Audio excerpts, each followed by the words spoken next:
कहते हैं कि मिस्र के शहर काहिरा में एक बहुत ही गरीब आदमी रहा करता था। उस आदमी का नाम फराज था। फराज का वालिद इस दुनिया में नहीं था। फराज अपनी बीवी और बूढ़ी मां के साथ एक सादा मकान में रहता था। फराज की गुजर बसर मिट्टी के बर्तन बनाने पर होती थी। वो सारा दिन अपनी दुकान में बैठा मिट्टी गूंथता, उनके तरह तरह के बर्तन बनाता, और जब बर्तन सूख जाते तो उन्हें बेचने के लिए दुकान के बाहर सजा देता।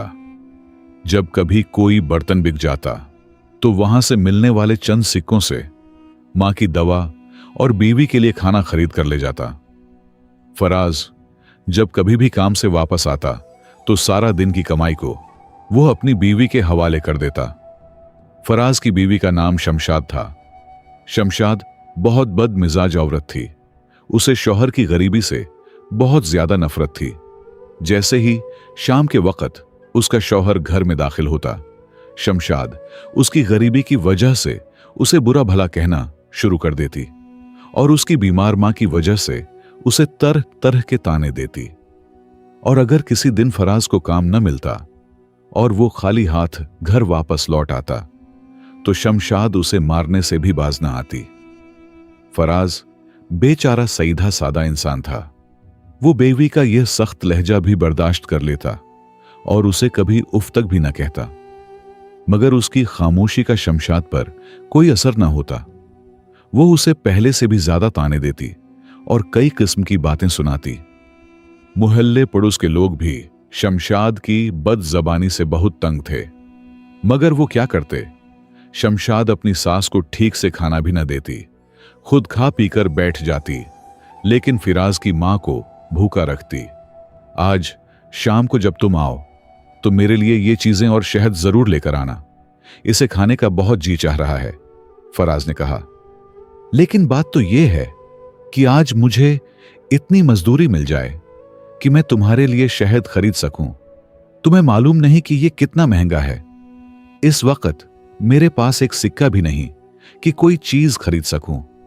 खुदा करे कि शाम तक मुझे कुछ काम मिल जाए और अल्लाह के करम से इतने रुपए हो जाएं कि मैं तेरी फरमाइश पूरी कर सकूं।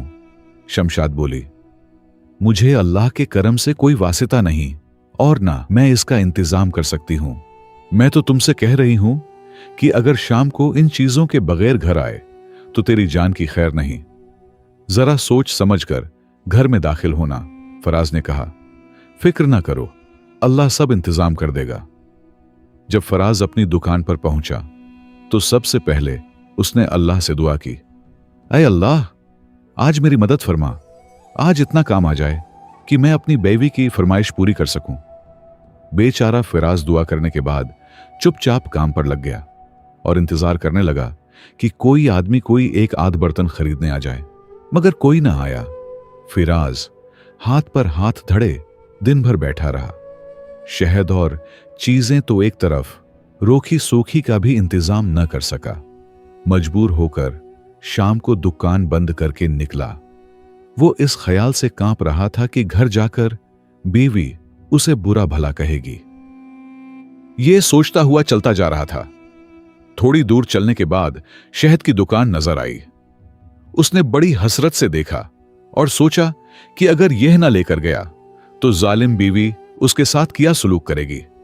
दुकान के करीब पहुंचा तो उसकी आंखों में आंसू आ गए। दुकान का मालिक सामने बैठा उसे देख रहा था। वो फराज से अक्सर मिट्टी के बर्तन खरीदता था।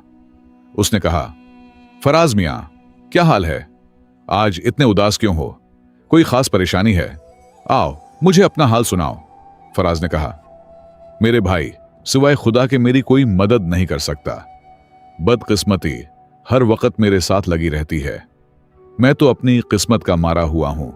दुकानदार ने बार बार पूछा तो फराज ने सारी कहानी सुना दी और बताया कि उसकी जालिम बीवी ने क्या फरमाइशें की हैं। अब समझ नहीं आता कि कैसे पूरी करूं। दुकानदार बहुत हंसा और बोला, अरे भाई, अब बीवी से डरने की जरूरत नहीं।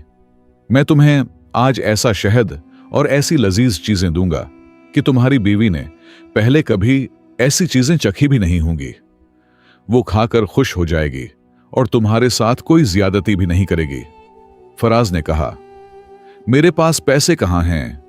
आज तो एक तांबे का सिक्का भी नहीं। दुकानदार बोला, तुम इसकी फिक्र न करो, जब पैसे होंगे तो दे देना। अभी ये चीजें लेकर घर जाओ और बीवी की फरमाइश पूरी करो। फराज ने शुक्रिया अदा किया और वहां से चल दिया।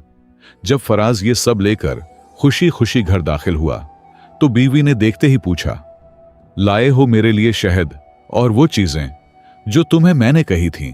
फराज ने कहा, अल्लाह का शुक्र है कि उसने तेरी फरमाइश पूरी कर दी, इसीलिए तो ये सब चीजें लाया हूं। उसने जल्दी से प्लेट में रख दें, मगर इस बदमिजाज औरत ने ठीक से देखा भी नहीं और बोली, अच्छा तो तुम ये लाए हो, ये तो बहुत पुराना शहद है। मैं तो खस्ता और ताजा शहद खाऊंगी, क्या ये इस लायक है कि मैं इसे खाऊं? ये कहकर उसने फराज से झगड़ा करना शुरू कर दिया। पड़ोसियों ने चीखें सुने तो दौड़ पड़े। इन्होंने शमशाद को समझाना शुरू किया, मगर शमशाद कहां मानने वाली थी। वो चीखती रही। आखिर पड़ोसी समझा बुझाकर चले गए। फराज अपनी बीवी के लहजे की वजह से अक्सर परेशान रहता था। फराज के सर से अभी ये परेशानी हटी न थी कि एक शाम जब फराज काम से वापस आया तो उसकी मां की हालत बहुत गैर हो चुकी थी। फराज की बीवी ने अपनी सास का हाल तक न पूछा था। फराज जब मां के करीब बैठा तो उसकी मां उससे कहने लगी, बेटा तुम परेशान ना होना, अगर मेरी वजह से तुम्हें कोई तकलीफ हुई है तो मुझे माफ कर देना। फराज ने जब अपनी बीमार मां की यह बात सुनी तो वो रोने लगा, क्योंकि वो भी जानता था कि उसकी बीवी की बातें मां के जहन पर बहुत बुरा असर डालती हैं। फराज ने मां को यकीन दिलाया कि बहुत जल्द अल्लाह सब ठीक कर देगा, अल्लाह पर भरोसा रखें। लेकिन फराज की मां ने कहा, बेटा मुझे लगता है अब मेरा वक्त करीब आ गया है, अब मुझ में मजीद हिम्मत नहीं रही। फराज ने अपनी मां की बात टोकते हुए कहा, अम्मा अगर आप बुरा ना माने तो मैं आपसे एक बात पूछना चाहता हूं। अम्मा क्या मुझसे खुश हैं? मां ने बड़े ही नर्म लहजे में कहा, बेटा मैं तुमसे बहुत खुश हूं। मेरी दुआ है अल्लाह तुम्हें बहुत तरक्की अता करे। बड़े बड़े बादशाह तुमसे मिलने के ख्वाहिशमंद हूं और हर तरफ तुम्हारे नाम का चर्चा हो। इस बात को अभी चंद ही दिन गुजरे थे कि एक दिन जब फराज अपने काम से वापस घर आया और अपनी मां के पास बैठा तो देखा कि उसकी मां इस दुनिया में नहीं रही। फराज बहुत ज्यादा रोने लगा। अपनी मां के अलावा इस दुनिया में उसका कोई भी साथी नहीं था। उसने बड़ा ही गमगीन होकर अपनी मां की आखिरी रसूमात अदा की और वापस घर आकर बैठ गया। चंद दिन ऐसे ही गुजर गए।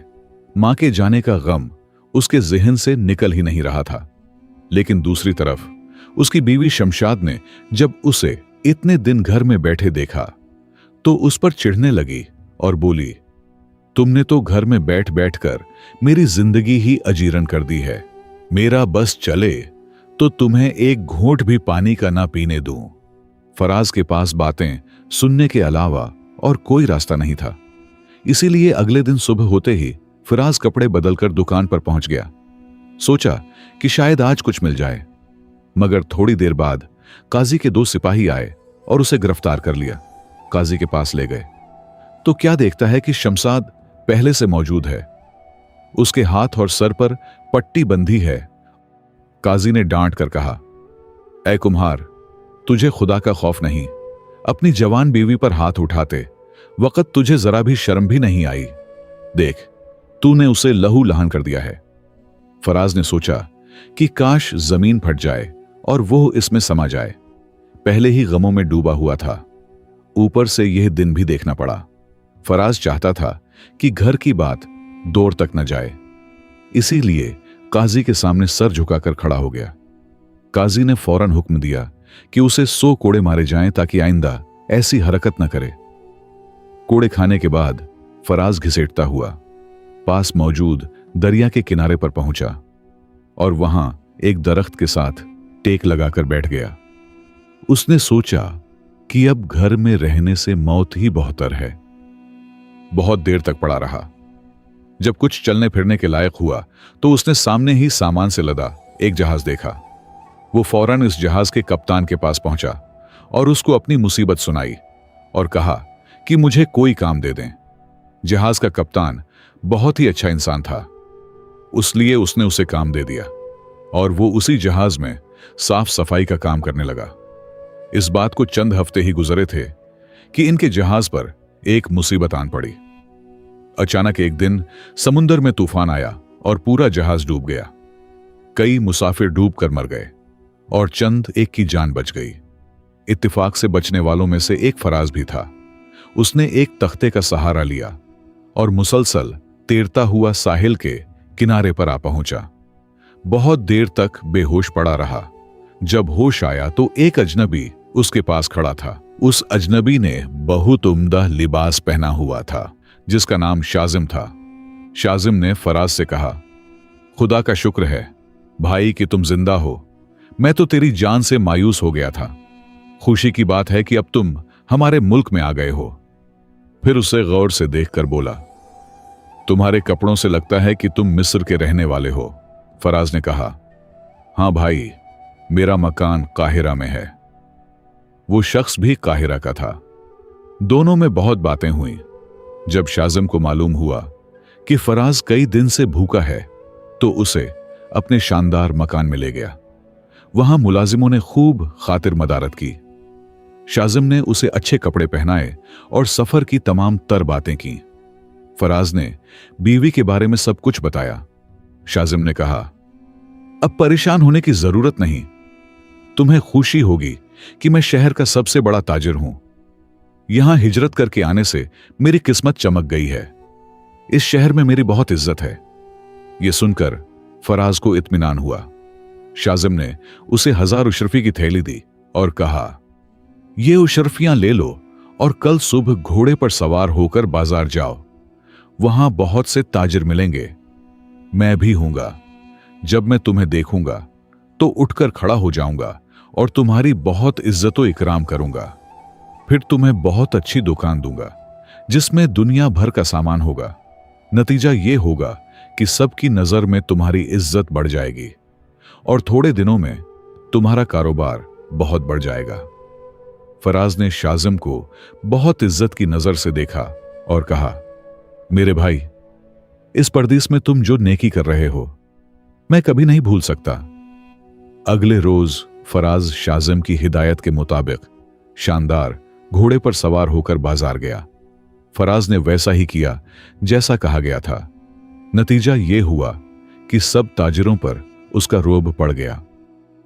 कुछ ताजिरों ने शाजिम से पूछा तो उसने कहा, यह दुनिया के बड़े ताजिरों में से है। उसका कारोबार मिस्र से यमन, हिंदुस्तान से चीन तक है। ताजिरों ने सुना तो दंग रह गए। जल्द ही फिराज को घेर लिया। कीमती कपड़ों की बातें हुई। फिराज ने कहा कि उसके पास हर किस्म का कपड़ा है। जब लोगों ने उसे देखने को कहा तो फराज बोला, अभी ठहरो, मेरा काफला चंद दिन में आ जाएगा। इसमें 1000 ऊंटों पर सामान लदा हुआ है। यह सुनकर सब दंग रह गए। इसी दौरान एक फकीर भीख मांगने आया। सबने थोड़ा बहुत दिया, मगर फराज ने लापरवाही से जेब से चंद सोने के दीनार निकाल कर दे दिए। महफिल में सन्नाटा छा गया। सब सोचने लगे कि जो फकीर को सोने के सिक्के देता है वो कितना दौलतमंद होगा। ये बात दौड़ दौड़ तक फैल गई और बादशाह के कानों तक भी पहुंची। बादशाह ने वजीर को बुलाया और कहा, एक बाहर का दौलतमंद ताजिर आया है और उसका 1000 ऊंटों का काफला आने वाला है। मैं चाहता हूं कि इसका फायदा शाही खजाने को पहुंचे। वजीर ने कहा कि काफले का इंतजार करें, मगर बादशाह ने गुस्से में हुक्म दिया कि फौरन इस ताजिर को दरबार में लाओ। वजीर फराज को दरबार ले आया। फराज ने अदब से सलाम किया। बादशाह उसकी बातों से खुश हुआ। फराज बार बार कहता, जब मेरा काफला आएगा तो आप खुद देखेंगे। बादशाह ने एक कीमती मोती दिखाया। फराज ने उसे देखकर जमीन पर फेंक दिया। बादशाह ये देखकर बहुत घबराया। फराज बोला, यह तो मामूली है, मेरे पास इससे ज्यादा कीमती मोती बोरियों में भरे हैं। काफला आए तो पूरा शहर और इसके लोग देखेंगे। बादशाह ने तय कर लिया कि अपनी बेटी की शादी इसी से करेगा।